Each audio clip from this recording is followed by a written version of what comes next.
Hello everyone, अपना reaction पर आपका स्वागत है। आज हम जिस वीडियो पर रिएक्ट करने जा रहे हैं उस वीडियो का टाइटल है रियल अनटोल्ड हिस्ट्री ऑफ वैदिक ज्योमेट्री द रियल मैथमेटिशियन। तो देखते हैं किस तरीके की वीडियो है और बड़ा ही प्राउड फील होता है जब इस तरीके के टाइटल पढ़ते हैं, क्योंकि इनमें कुछ खास ही होगा, ठीक है ना। तो देखते हैं किस तरीके की वीडियो है। अगर आप न्यू है चैनल पर को सब्सक्राइब कर दीजिएगा, लाइक कर दीजिएगा और शेयर जरूर कर दीजिएगा। हमें सपोर्ट कीजिएगा हमारे चैनल को सब्सक्राइब करके, ठीक है। तो वीडियो को शुरू करते हैं। ब्रह्मन् ब्राह्मणो ब्रह्मवर्चसी जायतामास्मिन् राष्ट्रे राजन्यति शव्यः शूरो महारथो जायताम्।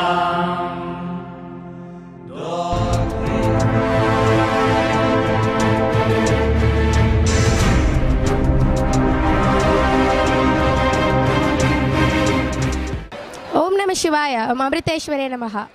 I am Yoga Lakshmi of class 11, here to explain about Baudhayana Sutra. The theorem, now known as Pythagoras theorem, was known to Indians 1000 years before Pythagoras.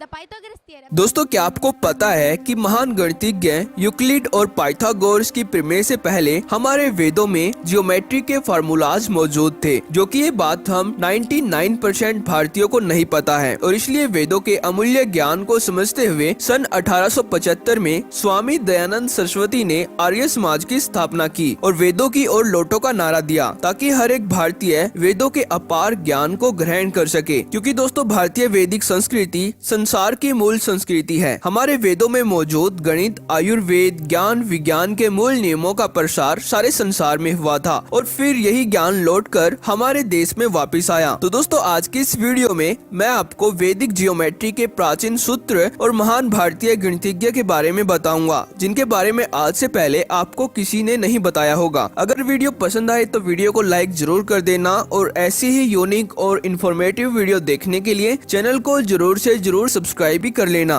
तो चलिए वीडियो में देखते हैं। नंबर 1, महर्षि बौधायन डिस्कवर्ड पाइथागोरस थ्योरम। दोस्तों, क्या आपको पता है कि गणित की सबसे प्राचीन प्रमेय पाइथागोरस प्रमेय की खोज के पीछे ओरिजिनल मैथमेटिशियन महर्षि बौधायन ही थे। पाइथागोरस के जन्म से 1000 साल पहले ही महर्षि बौधायन ने इस प्रमेय की खोज कर दी थी, पर तब इसको वेदों में बौधायन सुलभा सूत्र के रूप में जाना जाता था। दोस्तों, आज से 2500 साल पहले वेदों की रचना हो चुकी थी और वेदों के 400-500 साल बाद वैदिक गणित के सूत्रों की रचना हुई थी। यानी आज से 2500-3 हजार साल पहले महर्षि बौधायन ने पाइथागोरस प्रमेय की रचना कर दी थी और इसके 1000 साल बाद यूक्लिड और पाइथागोरस की प्रमेय खोजी गई थी, जिसको आप गूगल पर सर्च करके इनकी ऑफिशियल विकिपीडिया वेबसाइट पर भी पढ़ सकते हो। दोस्तों, दुनिया में पाइथागोरस प्रमेय के रूप में प्रसिद्ध इस सूत्र को वेदों में संस्कृत भाषा में साफ साफ लिखा गया है, जिसमें महर्षि ने लिखा है, दृग चतुरस्य अक्षणा रज्जु पार्श्वमाणी त्रिगमाणी च यत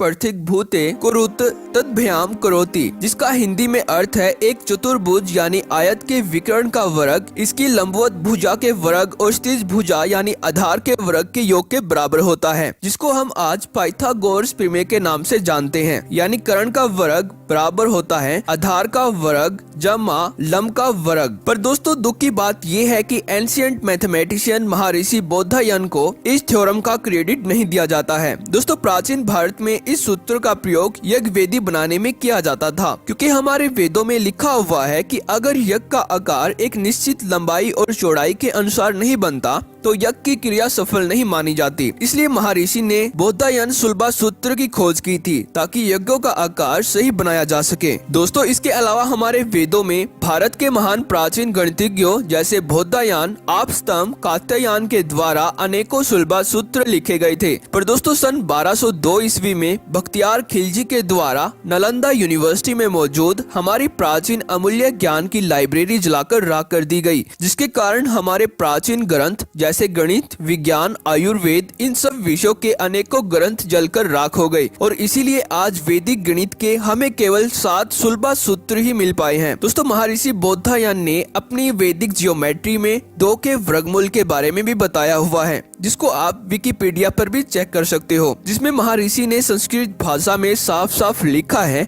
कि समस्या द्विकरणी प्रमाण तृतीयेन वर्धते तच चतुर्थे नातम चतु स्त्री सोन्नेन सविष्य, जिसका हिंदी में अर्थ है किसी आयत के विकर्ण का मान प्राप्त करने के लिए भुजा में 1/3 जोड़कर, फिर इसका 1/4 जोड़कर, फिर इसका 34वां भाग घटाकर जो मिलता है वही लगभग विकर्ण का मान होता है। दोस्तों ये सब बातें महर्षि ने पाइथागोरस की कल्पना से 1000 साल पहले ही वेदों में लिख दी थी। और दोस्तों आप महर्षि बौद्धयान के विकिपीडिया पर इनकी दूसरी प्रमेय भी चेक कर सकते हो, जो विकिपीडिया पर साफ साफ बताई गई है। Number 2, calculating area of a circle without pi. दोस्तों क्या आपको पता है कि सर्कल का एरिया बिना पाई के भी निकाला जा सकता है। दोस्तों 500 कॉमन इरा में प्राचीन भारत के महान गणितज्ञ आर्यभट्ट के द्वारा यह फॉर्मूला दिया गया था, जो इस प्रकार था कि area of a circle is equal to 1/2 into circumference into radius. पर दोस्तों यहाँ पर अब बात आती है कि सर्कमफ्रेंस को निकालने के लिए भी तो पाई का ही यूज होता होगा, पर दोस्तों तब ऐसा नहीं था। प्राचीन भारत में वृत्त की परिधि को मापने के लिए रस्सी का प्रयोग होता था और रस्सी से ही व्यास और त्रिज्या मापी जाती थी। Number 3, Madhava of Sangamagrama discovered infinite series of pi. दोस्तों क्या आपको भारत के एक ग्रेट जीनियस मैथमेटिशियन के बारे में पता है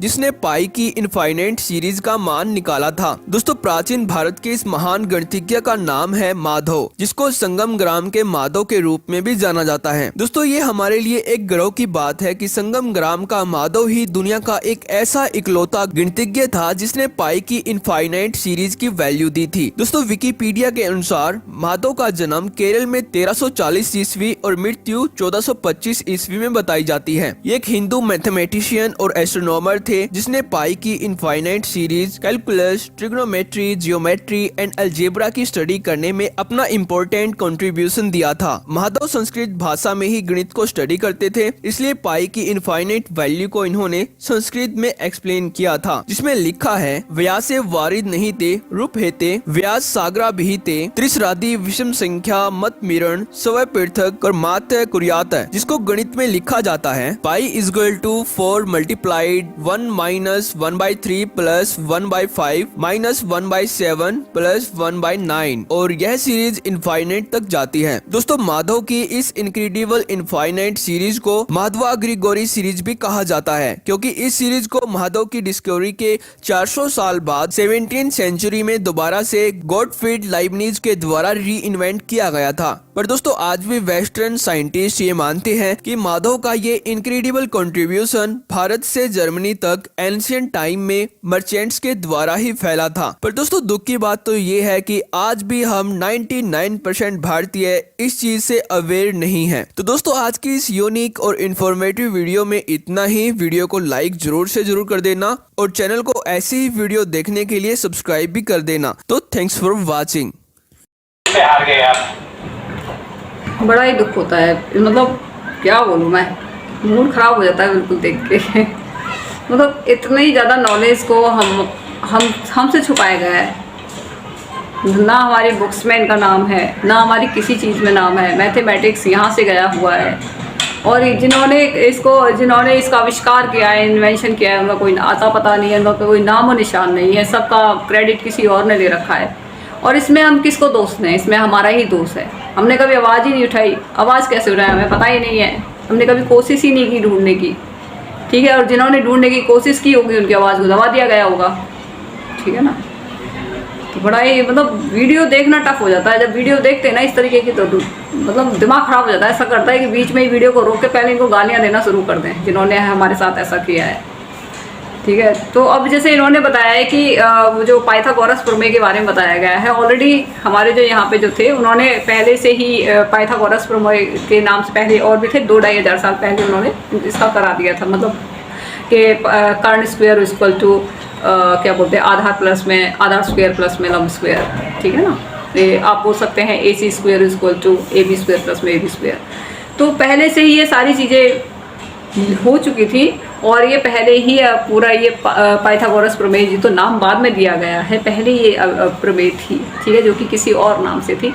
तो मेरी गवर्नमेंट से रिक्वेस्ट है प्लीज़ आप इतना तो कर दीजिए कि जो हमारे जो महापुरुष थे जिन्होंने जो मैथमेटिक्स, जो वैदिक मैथ है, जिसका हमारे जो पहले जो प्रमेय थे, हमें फ़र्क नहीं पड़ता किसी पाइथागोरस से या किसी और से, हमें नहीं किसी का नाम चाहिए, हमें सिर्फ अपने हमारे जो जिन्होंने हमारे इसमें इन्वेंशन किया है हमें उनका नाम चाहिए। हमें फ़र्क नहीं पड़ता कि विदेश में किसने किया होगा, जिसने किया होगा, हमें फ़र्क नहीं पड़ता, हमारे इसमें जिन्होंने किया है ना उनके तो हमें नाम चाहिए, सीधी सी बात है, ठीक है। उनके नाम हमें हमारी बुक्स में चाहिए, बाकायदा वो पूरी पिक्चर चाहिए, जिस तरीके से वो बैठे हुए हैं पूरा वो चाहिए, पूरा लेख जैसे एक पिक्चर बनी होती है ना वेदों में, जैसे उनका फ़ोटो छपा हुआ है उस तरीके से पूरी प्रिंट उस तरीके से चाहिए विद प्रूफ, ठीक है, जिससे कि कोई कन्फ्यूजन ना रहे किसी भी तरीके का।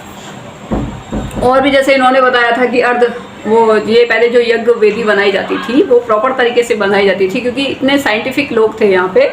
वो ये ना कि जब अब कोई सीधी सादी सी कोई फैमिली है, कोई चोर उचक्का आके उस पर कब्जा कर ले, तो इसका मतलब ये थोड़ी ना है कि भाई जो चोर उचक्का है वो ही महान है, ऐसा नहीं होता है ना। तो भाई सीधी सादी फैमिली में कोई वैसे भी सीधे साधे लोग किसी को मारते नहीं है, वो अपना डिफेंसिव मोड पे रहते हैं वो, और कोई चोर उचक्का आ जाए और वो अपने आप को महान साबित करने लगे, तो ऐसे नहीं होता है। तो इंडिया के साथ भी ऐसे ही हुआ है, ठीक है। इंडिया एक सीधी सादी कंट्री थी जो ना कभी किसी का बुरा चाहते थे ना कुछ, लेकिन चोर उचक्के टाइप के जो देश थे उन्होंने अटैक किया इंडिया के ऊपर, वो यूरोपीय कंट्री हो या अरब हो या जो भी हो, उन्होंने अटैक किए, ठीक है। तो इसका मतलब ये नहीं कि वो महान हो जाएंगे, वो महान कभी से नहीं थे, महान हम ही थे और हम ही हैं और हम ही रहेंगे, ठीक है। हमें प्राउड है अपने ऊपर, ठीक है। जैसे उन्होंने बताया था सर्कल के ऊपर, सर्कल का बताया था कि जब विदाउट पाई के बिना भी उसको कैलकुलेट किया जा सकता है, ठीक है।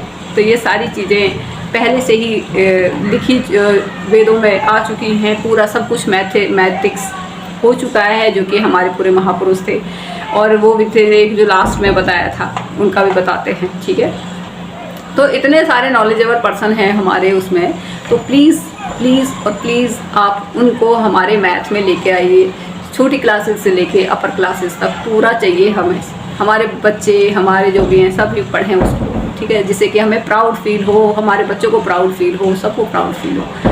तो ये इस तरीके से गवर्नमेंट को सोचना चाहिए। सोचना क्या चाहिए, करना चाहिए। अगर ये है कि ना बहुत सारे विरोध करने वाले खड़े हो जाते हैं कि नहीं आप कैसे कर सकते हैं, आप तो हिंदुइज़्म में आ गए, तो हिंदुइज़्म हो रहा है तो भाई चलेगा, लोगों को विरोध करना होगा किसी भी तरीके से। भाई हमें हमारे जो भी वेदों में लिखे हुए हैं, जो हमारे जो साइंस के जो भी फॉर्मूला है, मैथ के फॉर्मूला हैं, वो जो भी जिन्होंने भी उनका इन्वेंशन किया है उन्हीं के वही चाहिए हमें कोई और नहीं चाहिए, ठीक है। तो उन्हीं का ही चाहिए हमें, ठीक है। तो इसके लिए आप लोगों को आना पड़ेगा। गवर्नमेंट भी तभी आपकी हेल्प कर पाएगी जब आप उनकी हेल्प करोगे, जब आप उनसे बोलोगे, ठीक है ना। कोई सड़क पे उतरोगे, सड़क पे नहीं तो ट्विटर पे जाओगे, ट्विटर पे हैशटैग लगाओगे, भाई हमारे वैदिक मैथ को वापस लेके आइए जो भी हैं, ठीक है। वो बच्चे पढ़ रहे थे उस फॉर्मूला को। और संस्कृत देखो कितनी टफ संस्कृत थी, किसी कोई बोल के तो दिखाए, किसी की बोलने की भी हिम्मत नहीं है, ठीक है। इस तरीके से संस्कृत लैंग्वेज थी, वो छोटे से उसमें कोडिंग वर्ड में छोटे से उसमें पूरा का पूरा फॉर्मूला समाया हुआ था। इस तरीके की नॉलेज थी यहाँ पर, किस तरीके से उसको तहस नहस कर दिया। खिलजी ये सब आके इन्होंने जो नालंदा यूनिवर्सिटी इन सबको जला दिया, इस पूरे मैथ को सब पूरी जो जितनी भी बुक्स थी जो कि 2.5-3 महीने तक वो चलती रही थी। तो जो भी बची हुई हैं, जो भी प्रूफ हैं, उनको प्लीज़ उनको बाहर निकालिए, उनको लेके आइए, उसमें हमें चाहिए वो किसी भी तरीके से। और आप लोगों की हेल्प से ही हो पाएगा, जब तक जनता आवाज़ नहीं उठाएगी ये पॉसिबल नहीं है। गवर्नमेंट भी कुछ नहीं कर सकती, गवर्नमेंट भी उसी का साथ देती है जब पब्लिक अपने लिए आवाज़ उठाती है। तो मेरे अकेले आवाज़ उठाने से कुछ नहीं होगा, आप सब जब आवाज़ उठाओगे तभी आपकी बुक्स में जो हमारे महापुरुष हैं, हमारे जो ऋषि मुनि हैं, हमारे जो पहले लिखे गए हमारे जो पूर्वज हैं, तभी वो हमारी बुक्स में दिखेंगे और तभी हमें प्राउड फील होगा, तभी हमें लगेगा कि हाँ हम क्या थे क्या हैं, आपको तभी महसूस होगा। तो बड़ी अच्छी वीडियो थी और इस तरीके की वीडियोज़ मैं और भी लेके आती रहूँगी, क्योंकि मुझे अपने इतिहास को जानना बहुत अच्छा लगता है और प्राउड भी बहुत फील होता है और दुख भी बहुत होता है। लेकिन मैं आवाज़ उठाती रहूँगी अगर इस तरीके की कोई भी बात रहेगी तो, और आपको भी उस चीज़ के लिए प्रेरित करती रहूँगी कि आप भी आवाज़ उठाइए, ठीक है। बहुत अच्छी वीडियो है ये। तो आप बताइएगा आपको कैसा लगा हमारा रिएक्शन। अगर आपको ये पसंद आई हो, ये हमारा रिएक्शन पसंद आया हो, तो आप इस चैनल को सब्सक्राइब कर दीजिए, लाइक कर दीजिए, शेयर जरूर कर दीजिएगा। गुड, जय श्री राम।